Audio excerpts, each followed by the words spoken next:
ఈరోజు దేవుని వాగ్దానమును ధ్యానించుటకు నాతో పాటు ఏకీభవించిన ప్రతి కుటుంబమునకు మన ప్రభువును రక్షకుడైన యేసయ్య యొక్క కృప, కనికరము, క్షేమము ఈ దినమంతయు మనకు తోడైండునుగాక.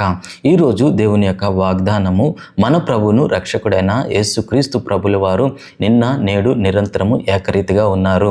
హెబ్రీయులకు రాసిన పత్రిక 13వ అధ్యాయం 8వ వచనం, యేసుక్రీస్తు నిన్న నేడు ఒకటే రీతిగా ఉన్నారు, అవును యుగయుగములకును ఒకటే రీతిగా ఉండును. Jesus Christ the same yesterday and today and forever. Hallelujah. ఈ యొక్క వాగ్దానమును గనక మనం జాగ్రత్తగా పరిశీలన చేసినట్లయితే, జాగ్రత్తగా ఈ వాగ్దానమును గనక ధ్యానించినట్లయితే గొప్ప మర్మాలు మనకి అర్థమవుతాయి. హల్లెలూయా. బైబిల్ గ్రంథంలో ఈ వాగ్దానం అనేది చాలా శ్రేష్టమైనది. ఎందుకనంటే ఇక్కడ యేసు ప్రభు వారు నిన్న నేడు నిరంతరం ఎప్పటికీ ఒకే రీతిగా ఉన్నారని దేవుని వాక్యం సెలవిస్తుంది. ప్రియులారా, మనం గనక ఈ లోకరీతిగా మనం చూసినట్లయితే ఇప్పుడు జిల్లాకు ఒక కలెక్టర్ ఉంటారు, అలాగే మండలానికి ఎమ్మెల్యేలు, మినిస్టర్స్, ఒక రాష్ట్రానికైతే ముఖ్యమంత్రులు, దేశానికి ఒక ప్రధానమంత్రి, రాష్ట్రపతి, కొన్ని దేశాలకైతే అధ్యక్షులు. వీరు ఎలా ఉంటారంటే కొన్ని సంవత్సరాలకి, 4 సంవత్సరాలకు ఒకసారి, 5 సంవత్సరాలకు ఒకసారి వారు మారిపోతూ ఉంటారు. తర్వాత వారి మాట చెల్లదు, వారి అధికారం చెల్లదు, వారి పెట్టే ఆ సంతకం కూడా చెల్లదు.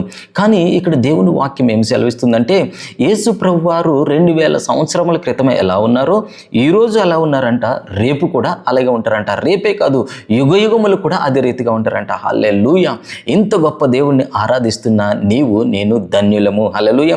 ఈ వాగ్దానమును బట్టి మీరు ఉల్లసించుదురుగాక. ఈ వాగ్దానమును బట్టి మీ హృదయములకు సంతోషం కలుగునుగాక. ఈ వాగ్దానమును బట్టి మీ మాటల్లో విశ్వాసం పెరుగునుగాక, మీ క్రియల్లో విశ్వాసం పెరుగునుగాక. హల్లెలూయా. కానీ ఈరోజు చాలామంది క్రైస్తవ బిడ్డలు ఎలా ఉంటారంటే, ఇదిగో ఒకప్పుడు నేను చాలా విశ్వాసంగా ఉన్నాను, దేవుని ఎడల గొప్ప భయభక్తులతో పెరిగి ఉన్నాను, దేవుణ్ణి గొప్పగా ఆరాధించేవాడిని, కానీ ఈరోజు నేను అంతగా ఆరాధించట్లేదు, అంతగా ఆయనకు ప్రార్థన చేయట్లేదు, అంతగా నేను ఆయన సంఘానికి వెళ్ళట్లేదు, కనుక దేవుడు నన్ను ద్వేషిస్తున్నాడేమో అని అనుమానంతో చాలామంది ఉంటారు. ప్రియ కుమారుడు, కుమార్తె, యేసు ప్రభువారు ఎప్పుడు అలా లేరంట. హల్లెలూయా. నువ్వు సంఘానికి వచ్చినప్పుడు ఒకలాగా, నువ్వు సంఘానికి మానేస్తే ఒకలాగా, నువ్వు పాపంలో ఉన్నప్పుడు ఒకలాగా, పవిత్రుడిగా ఉన్నప్పుడు ఒకలాగా, మళ్ళీ ఆ పవిత్రతలో నుంచి నువ్వు అపవిత్రతలోకి వెళ్ళిపోయినప్పుడు ఒకలాగా ఉండరంట ఆయన. హల్లెలూయా. అది దేవుని వాక్యం సెలవిస్తుంది. ఆయన నిన్న నేడు నిరంతరం ఏకరీతిగా ఉన్నాడు. హల్లెలూయా. కనుక ఎప్పుడైతే ఈ వాగ్దానాన్ని నువ్వు ధ్యానిస్తావో నీకు గొప్ప విశ్వాసం వస్తుంది. కనుక ప్రియ కుమారుడు, కుమార్తె, నువ్వు గత కాలముగా ఉన్నంత విశ్వాసంలో లేకపోవచ్చు, గత కాలములో ఉన్నంత యాక్టివ్గా నువ్వు చర్చ్ పనుల్లో ఉండకపోవచ్చు, కానీ నీకు ఒక శుభవార్త ఏంటంటే దేవుడు నిన్ను ప్రేమిస్తూనే ఉన్నాడు. దేవుడు నిన్ను ప్రేమిస్తూ ఉన్నాడు కనుక నువ్వు ఏం చేయాలంటే ఆయనకు కృతజ్ఞుడిగా జీవించాలి. హల్లెలూయా. కనుక మనుషులు మారిపోతారు, అధికారులు మారిపోతారు, నీ పైన ఉన్న బాసు మారిపోతాడు, లేకపోతే ఇతరులు మారిపోతారు, నీ కొన్నిసార్లు నీ అన్నదమ్ములు మారిపోతారు, నీ అక్క చెల్లెలు మారిపోతారు, వారు నీ పరిస్థితులను బట్టి మారిపోతూ ఉంటారు. కానీ నీవు నేను నమ్మిన యేసయ్య నిన్న నేడు నిరంతరం ఒకే రీతిగా ఉంటారు. హల్లెలూయా. కొంతమంది చూసినట్లయితే ధనము లేనప్పుడు సంఘానికి మంచి యాక్టివ్గా వస్తారు, ధనం వచ్చిన తర్వాత, ఆశీర్వాదం వచ్చిన తర్వాత సంఘానికి దూరం అయిపోతారు. అదేంటంటే హల్లెలూయా. అందుకని దేవుని వాక్యం ఏం సెలవిస్తుందంటే వారికిలా మనం ఉండొద్దు. హల్లెలూయా. ఈ వాగ్దానం వింటున్న నీవు నీ జీవితంలో ఎవరినైనా చూసి ఉండొచ్చు. బహుశా ఒకప్పుడు ఆయన ఆశీర్వాదం లేనప్పుడు దేవుడు అంటే చాలా ఆసక్తిగా ఉండేవాడన్న, ఈ ఆశీర్వాదం వచ్చిన తర్వాత, ఈ ఇల్లు కొనుక్కున్న తర్వాత, లేకపోతే ఈ బైక్ కొనుక్కున్న తర్వాత, లేకపోతే ఈ గృహం కొనుక్కున్న తర్వాత, ఈ ల్యాండ్ కొనుక్కున్న తర్వాత, ఏదో కొనుక్కున్న తర్వాత ఆయన మారిపోయాడన్నా అని మీరు అనుకుంటూ ఉన్నారేమో. కానీ వారిని ఆశీర్వాదం లేనప్పుడు ఏ రీతిగా ప్రేమించారో, ఆశీర్వాదం ఉన్నప్పుడు అదే రీతిగా ప్రేమిస్తారు. వాళ్ళు సంఘానికి రాకపోయినా రేపు రాబోయే దినాల్లో కూడా దేవుడు అట్టి రీతిగానే ప్రేమిస్తారు. అదే దేవుని వాక్యం సెలవిస్తుంది. అలానే దేవునికి దూరం అవ్వకూడదు. హల్లెలూయా. నువ్వు ఆశీర్వాదం లేనప్పుడైతే ఏ ట్రాక్లో ఉన్నావో, ఆశీర్వాదములకు వచ్చిన తర్వాత ఏ ట్రాక్లో అయితే ఉన్నావో ఆ పరుగును నువ్వు తుదముట్టించాలి. హల్లెలూయా.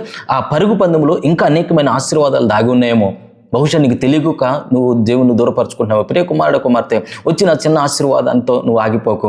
ఇప్పుడు చూడండి, తల్లిదండ్రులు చిన్నపిల్లలకి మంచిగా చేసుకోవాలంటే చిన్న చాక్లెట్లు ఇస్తూ ఉంటారు. అదే కొంత పెద్దవాడైన తర్వాత అదే చాక్లెట్ ఇస్తే వాడిని మంచిగా చేసుకోగలరా?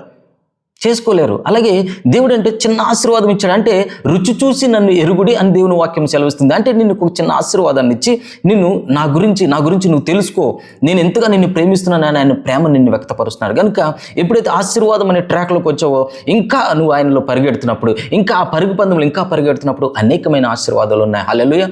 కనుక ప్రియ కుమారుడ కుమార్తె, ఆశీర్వాదం నువ్వు మిస్ అవుతున్నావేమో బహుశా దేవునికి దూరమయ్యి. గనుక ఈరోజు గనుక నీవు అలాంటి పరిస్థితులు ఉంటే ఒప్పుకో దేవుని సన్నిధిలో. ప్రవ్వా, నువ్వు నిన్న నేడు నిరంతరం ఏకరీతిగా ఉన్నావు ప్రవ్వా, కానీ నేనే మారిపోయాను ప్రవ్వా, పశ్చాత్తాపడుతున్నాను ప్రవ్వా, ఇదిగో నన్ను నీ సన్నిధికి వచ్చి ఉన్నాను ప్రవ్వా, నువ్వు నన్ను అంగీకరిస్తావు, అంత గొప్ప దేవుడు అని నువ్వు ఎప్పుడైతే విశ్వాసంతో మాటలు పలుకుతావో, హల్లెలూయా, ఆయన నిన్ను అంగీకరిస్తారు. ఆయన అంగీకరించి ఉన్నాడండి. హల్లెలూయా. మళ్ళా కొత్తగా అంగీకరించడం కాదు, ఆయన ఎప్పటికీ అంగీకరిస్తారు నిన్ను. హల్లెలూయా. కనుక ఒకవేళ నువ్వు తప్పిపోయినట్లయితే, ఆ ట్రాక్ తప్పిపోయినట్లయితే, ఆ పరుగు పందెంలో తప్పిపోయినట్లయితే మరలా పరిగెత్తు, మరలా నీకు బలమును, శక్తిని, వాక్య జ్ఞానమును దేవుడు నీకు అనుగ్రహిస్తారు. హల్లెలూయా. ఒకరోజు బేతనీ అనే గ్రామంలో మార్తా మరియా అనే ఇద్దరు సహోదరులకి ఒక తమ్ముడు ఉన్నాడండి, లాజర్ అనే ఒక తమ్ముడు సహోదరుడు. ఆ సహోదరుడు వారు చాలా ప్రేమించేవారు. ప్రేమించిన తర్వాత ఆయన ఒక రోజు రోగి అయి ఉన్నాడు. రోగి అయినప్పుడు యేసు ప్రభువు వేరే ప్రాంతంలో సువార్త ప్రకటిస్తున్నప్పుడు వీరు వర్తమానం పంపించి, నీ స్నేహితుడు మా తమ్ముడైన లాజరు బలహీనుడిగా ఉన్నాడు, చాలా భయంకరమైన రోగంతో ఉన్నాడు, కనుక మీరు వచ్చి ప్రార్థన చేయాలి, స్వస్థపరచాలని వర్తమానం పంపించారు. కానీ యేసు ప్రభువు అక్కడున్న మీటింగ్స్ని బట్టి అక్కడ సువార్త దేవుని రాజ్యాన్ని ప్రకటించడంలో బిజీగా ఉండి ఆయన రాలేకపోయారు. ఒక రోజున యేసు ప్రభువు మరలా ఆ ప్రాంతానికి వచ్చినప్పుడు, బేతనీ గ్రామానికి వచ్చినప్పుడు మార్తా మరియలు ఒకటే అంటున్నారు, ప్రభువా, నీవు ఇక్కడుంటే నా తమ్ముడు బతికేవాడు. మార్తా అదే మాట అన్నది, మరియా కూడా అదే అన్నది, నువ్వు ఇక్కడుంటే బ్రతికుండేవాడు, ఇక్కడుంటే బ్రతికుండేవాడు. హల్లెలూయా. అలా అనుకుంటూ ఎక్కడ లాజర్ని ఎక్కడ పెట్టారు, ఆ సమాధి ఎక్కడ అన్నప్పుడు సమాధి దగ్గరికి తీసుకుని వెళ్ళారు. ప్రియ కుమారుడ కుమార్తె, ఇక్కడ జరిగిన అద్భుతం ఏంటంటే, హల్లెలూయా, క్రైస్తవులుగా అందరికీ తెలుసు ఈ యొక్క సంఘటన, దీని గురించి గొప్పగా వివరించవలసిన పని లేదు. కానీ అక్కడ జరిగిన గొప్ప అద్భుతం ఏంటంటే, మార్తా మరియలు ఆ గ్రామస్తులు వారందరూ ఏమనుకున్నారంటే, యేసు ప్రభువు వారు 4 రోజుల క్రితం ఉండుంటే, బేతనీ గ్రామంలో 4 రోజుల క్రితం ఉండుంటే లాజరు బ్రతికేవాడు. అది మన ఆలోచన, మన వాక్య జ్ఞానము, మన తలంపులు, మన విశ్వాసము. హల్లెలూయా. మనం అలా మాట్లాడుకున్నాం, ప్రభా నువ్వు ఆ దినాన నాకు తోడుంటే, నువ్వు ఆ ఇంటర్వ్యూలో తోడుకుంటే, ప్రభా ఈ భర్తను చేసుకునే సమయంలో నువ్వు నాకు తోడుంటే, ఈ భార్యను నేను అంగీకరించిన ఆ దినంలో నువ్వు ఉండుంటే ఇలా జరిగేది కదా నువ్వు అనుకుంటున్నావా? హల్లెలూయా. అప్పుడు ఉన్నారు దేవుడు, కానీ ఆయన మాట వినలేదేమో బహుశా. ఆమేన్. కానీ ఈరోజు కూడా నీతో ఉన్నాడు, ముందు కూడా ఉన్నారు. కనుక నువ్వు పశ్చాత్తాపడు, ప్రభువా నా జీవితాన్ని మార్చు, నా కుటుంబ జీవితాన్ని మార్చు అంటే దేవుడు తప్పకుండా మారుస్తాడు. అందరూ అనుకున్నారు, గ్రామస్తులు, మార్తా మరియా, దేవుని గురించి తెలిసిన, యేసయ్య గురించి తెలిసిన అందరూ అనుకున్నారు, 4 రోజుల క్రితం నువ్వు ఉంటే లాజరు చచ్చిపోయేవాడు కాదయ్యా. ఇప్పుడు సమాధి దగ్గరికి వెళ్ళి ఏం చేస్తారు? ఆయన కుళ్ళిపోయిన, ఆయన శరీరం కంపు కొడుతుంది, ఏం చేస్తారంటే, లేదు నన్ను ఆ సమాధి దగ్గరికి తీసుకెళ్ళమన్నప్పుడు అక్కడ యేసు ప్రభువు ఒక మంచి మాట అన్నారండి. ఆ మాటను చదువుదాం. యోహాను సువార్త 11వ అధ్యాయం 43వ వచనం. యోహాను సువార్త 11వ అధ్యాయం 43వ వచనం. ఆయన అలాగూ చెప్పి లాజరు బయటికి రమ్మని బిగ్గరగా చెప్పాను. And when he thus had spoken, he cried with a loud voice, Lazarus, come forth. తర్వాత యోహాను సువార్త 11:44, చనిపోయిన వాడు కాళ్ళు చేతులు ప్రేత వస్త్రములతో కట్టబడిన వాడే వెలుపలకు వచ్చాను. And he that was dead came forth. Hallelujah. 4 రోజుల క్రితం ఉంటే బ్రతకడమే కాదు, ఇదిగో ఈ రోజు నేనున్నా, 4 రోజుల తర్వాత నేనున్నా, ఆ సమాధి ముందు ఉన్నా, ఆ కుళ్ళిపోయిన శరీరం ముందు ఉన్నా, ఇదిగో నేను పలుకుతున్నా. హల్లెలూయా. ఆయన మాటలు జీవము గల మాటలు. హల్లెలూయా. నేను ఆరాధించే దేవుని మాటలు జీవము గలవండి, జీవము గలవి. జీవం లేని దానికి జీవమునిచ్చేవి. ఈరోజు నీ కుటుంబంలో ఏదైనా జీవం లేని పరిస్థితులు ఉంటే, ఈరోజే ఏ శవం ముందైతే, ఏ కుళ్ళిపోయిన శరీరం ముందైతే యేసయ్య మాట్లాడినారు, అదే రీతిగా నీ హృదయమైన ద్వారం దగ్గర యేసు ప్రభువు మాట్లాడుతున్నారు. ఆయన అంగీకరించు, నీ పరిస్థితి నుంచి బయటకు వచ్చేస్తా. అది ఎంత కష్టమైనను, ఎంత సంక్లిష్టమైనను, మనుషులకు అసాధ్యమే. కానీ నేను ఆరాధించే నిజ దేవుడైన యేసయ్యకు సమస్తము సాధ్యమే. హల్లెలూయా. అందరూ అనుకున్నారు 4 రోజుల క్రితం, కానీ ఈరోజు హల్లెలూయా కులిపోయిన లాజర్ని లేవనెత్తారు యేసు ప్రభువు. హల్లెలూయా. ఈ మాటలు వింటున్న మీరు ధన్యులు. ప్రియకుమారుడ కుమార్తె, ఆ రోజు ఉంటే బాగుండు. ఈ రోజు ఉన్నారు యేసు ప్రభువు నీ కళ్ళ ముందు, నీ హృదయం ముందులో. హల్లెలూయా. వాక్యముగా నీ ఎదుట ఉన్నారు ఆయన. ఈరోజు ఆయన ఆహ్వానించు, నీ జీవితం గొప్పగా మార్చబడుతుంది. ఈ రోజు ఉన్న దేవుడు రేపు ఉంటారు, ఎల్లుండి ఉంటారు. నువ్వు పరలోక రాజ్యానికి చేరేంత వరకు, పరలోక రాజ్యం చేరడమే కాదు, పరలోక రాజ్యంలో కూడా ఆయన ఉంటారు. హల్లెలూయా. ఎంత గొప్ప దేవుని మనం ఆరాధిస్తున్నాం కనుక ప్రియ కుమారుడా, కుమార్తె, క్రైస్తవుడు అంటే నువ్వు సామాన్యుడు కాదు. హల్లెలూయా. నువ్వు ఆయన అంగీకరించావా, లెక్కలేనని అద్భుతాలు చూస్తావు. హల్లెలూయా. ఎందుకంటే మన దేవుడు నిన్న, నేడు, నిరంతరం ఏకరీతిగా ఉన్నాడు. Hallelujah. Jesus Christ is the same yesterday, today and forever. Hallelujah. ఆయన ఎప్పుడూ ఏకరీతిగా ఉంటాడు. నీ జీవితంలో ఏదైతే చచ్చిపోయింది అనుకుంటావో, ఏదైతే మృతమైపోయింది అనుకున్నావు, ఏ ఆరోగ్యం అయితే పోయిందని బాధపడుతున్నావు, ఏ ధనం అయితే పోయిందని బాధపడుతున్నావో, ఏ పవిత్రతను పోగొట్టుకున్నాను అని బాధపడుతున్నావో, ఈరోజు దేవుని సన్నిధిలోకి రా, వచ్చి ప్రార్థన చేయి. ఆయన వాక్యం ఆయన ఎదుట అంగీకరించు, కన్నీటి ప్రార్థన చేయి. ప్రభువా నన్ను అంగీకరించు, నన్ను ప్రభువా నేను చేసి నీ తప్పును ఒప్పుకుంటున్నాను, నన్ను ఒప్పుకో నోటుతో. హల్లెలూయా. వెంటనే ఆ పరిస్థితి నుంచి నేను దేవుడు బయటకు లేవనెత్తుతారు. హల్లెలూయా. ప్రభువా ఆ దినమున నువ్వు నాకు తోడుంటి తప్పు చేయకపోయేవాడినేమో అనుకుంటున్నామేమో, బహుశా బాధపడొద్దు. ఈరోజు కూడా ఆయన నీతో తోడుగా ఉన్నారు కనుక ఈరోజు ఒప్పుకుంటే చాలు. యేసయ్య నిజమైన దేవుడని ఎవరైతే ఒప్పుకుంటారో వారందరినీ ఆయన అంగీకరిస్తారు. హల్లెలూయా. కనుక ప్రియ కుమారుడు, కుమార్తె, నువ్వు ఎక్కడున్నా, ఏ పరిస్థితుల్లో ఉన్నా, ఎక్కడ చిక్కబడినా, ఎలాంటి పరిస్థితుల్లో ఉన్నా, అనారోగ్యం కావచ్చు, ఏ పరిస్థితుల్లో చిక్కబడినా, వివాహ బంధంలో చిక్కబడిపోయావా, ఏ బంధంలో నువ్వు చిక్కుకుపోయినా కానీ, ఆర్థిక సమస్యలో చిక్కుకుపోయినా, ఏ సమస్యలో, అవమానాల్లో, దుఃఖములో, బాధలో ఎక్కడ నువ్వు చిక్కుకుపోయినా, నీకు ఒక శుభవార్త. ఆయన అప్పుడు ఉన్నారు, ఇప్పుడు ఉన్నారు, ఈరోజు ఉన్నారు, ఈ క్షణమునే ఈ వాక్యం వింటున్నా ఇప్పుడు కూడా ఆయన ఉన్నారు. నువ్వు చేయవలసింది ఏంటంటే, ప్రభువా నిన్ను అంగీకరించున్నాను, నా సొంత రక్షకుడిగా నిన్ను అంగీకరించున్నాను, నిన్ను దేవునిగా నేను కలిగి ఉన్నాను, నీవే నా ఆధారము, నీవే నా జీవితమును కట్టువాడు అని ఒప్పుకుంటే చాలు అని నాకు ఆ సమస్యల నుంచి విడిపిస్తారు. హల్లెలూయా. కుళ్ళిపోయిన లాజర్ని లేవనెత్తిన దేవుడు బ్రతికిన నిన్ను, హల్లెలూయా, సజీవుడిగా ఉన్న నిన్ను, ఇంకా నీ దేహము కుళ్ళిపట్టని నీ దేహమును, శరీరంలో ఎక్కడెక్కడ ఏ రోగం అయితే దాగి ఉందో దానిని కూడా లేవనెత్తే దేవుడు మన దేవుడు. హల్లెలూయా. దానిని కూడా నీ శరీరంలో లేకుండా తీసివేసే దేవుడు మన దేవుడు. హల్లెలూయా. కనుక నువ్వు చింతించొద్దు, ఒకప్పుడు ఇలా ఉన్నా, ఇప్పుడు ఇలా ఉన్నా, నా ప్రార్థన దేవుడు వింటాడో వినడో లేదు. కుళ్ళిపోయిన లాజరు ఎవరు విన్నారండి ఆ మాట? హల్లెలూయా. కనుక దేవుడు పలికితే చాలు, నీ పరిస్థితి ఎలా ఉన్నా మార్చబడుతుంది.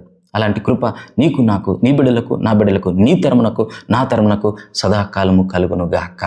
చిన్న ప్రార్థన చేద్దాం. ప్రేమగల తండ్రి, కృపగల యేసయ్య, ఆదరణకర్త అయిన పరిశుద్ధాత్మదేవ, మీ ఘనమైన, శ్రేష్టమైన, ఉన్నతమైన, ప్రశస్తమైన నామమునకు వేల కొలది వందనం చెల్లిస్తున్నాను ప్రభువా. నేను ఈ దినమున ఈ వాగ్దానంలో ఏకీభవించిన ప్రతి బిడ్డ నిమిత్తం మీ సన్నిధిలో ప్రార్థిస్తున్నాను ప్రభువా. Thank you Holy Spirit. నిన్న, నేడు, నిరంతరం ఏకరీతిగా ఉన్నావు ప్రభువా. కుళ్ళిపోయిన లాజరు నైనా ఆ రోజు నువ్వు ఉండుంటే ప్రభువా నా తమ్ముడు బ్రతికేవాడని అనుకున్నారు, గ్రామస్తులు అనుకున్నారు. కానీ కుళ్ళిపోయి 4 దినములైనాను, నేను ఇప్పుడున్నాను, అప్పుడున్న దేవుణ్ణి, ఇప్పుడు ఉన్నాను, ముందు కూడా ఉంటున్నానని నేను వారికి అందరికీ కనువిప్పు కలిగేలాగన కుళ్ళిపోయిన లాజర్ను లేవనెత్తిన దేవా, నేను ఈ ప్రార్థనలో ఏకీభవించిన ఏ సహోదరుడి యొక్క జీవితము ఏ రీతిగా అయితే బంధించబడిందో, ఏ రీతిగా అయితే దుఃఖంలో ఉన్నదో, ఏ సమాధానాన్ని అయితే కోల్పోయారో, ఆర్థికంగాను, మానసికంగాను, వివాహ విషయంలో, నైనా బిజినెస్ విషయంలో ఇతరుని నమ్మి మోసపోయారా, ఏదైనాను యేసుక్రీస్తు నామమున వారు బయటకు వచ్చుదురుగాక. నిశ్చయముగా మీరు వారిని ఈ ఉదయకాల సమయంలో దర్శిస్తున్నందుకు వందనాలు. ఈ దినమున మీరు వారిని దర్శించినందుకు వందనాలయ్యా.